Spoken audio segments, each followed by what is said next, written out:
Justru titik terendah itu dimulai ketika kita mulai sibuk mengejar kesempurnaan dunia. Hey, kenalin gue Trisna, seorang afiliator yang lagi merintis di dunia TikTok.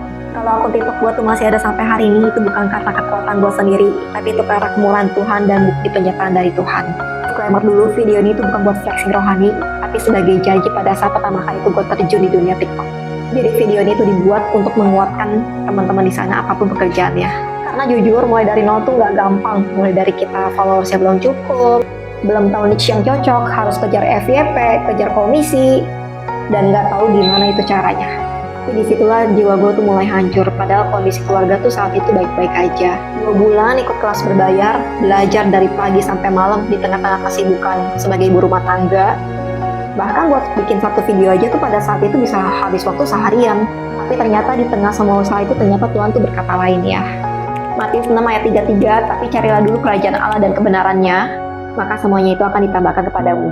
Itu pertama kalinya gue benar-benar sungguh-sungguh berserah ke Tuhan, serahin keluarga gue, pekerjaan gue, dunia gue, apapun itu. Dan semenjak itu Tuhan menuntun gue dari nol. Tuhan ajak mulai hidup baru. Saat itu juga hati gue mulai dikosongin dari ambisi dunia, dan Tuhan mengisi itu dengan kebenaran dan sukacita. Dan di sini sih unik banget cara Tuhan. Berapa minggu setelah itu Tuhan datangin sister-sister buat ngajarin kebenaran, ngajarin firman Tuhan. Tuhan mulai datangin secara perlahan 600 followers supaya ada keranjang kuning. Komisian dari dulunya mulai 0, sekarang udah mulai ada. Viewers pun yang dulunya puluhan, sekarang tuh bertambah jauh berkali-kali lipat. Bahkan kolaborasi dari brand tuh hampir tiap hari ada. Tapi yang paling besar bukan itu, karakter gue mulai berubah satu persatu. Karena ternyata tuh Tuhan mengubah bukan cuma hasil, tapi hati ini juga. Tuhan juga membuktikannya lewat keluarga rohani yang Tuhan kirimkan sekarang, yang ada di akun ini. Dan untungnya gue sekarang udah sadar, karena sempurna itu bukan jadi tujuan gue lagi, karena sempurna itu milik Tuhan.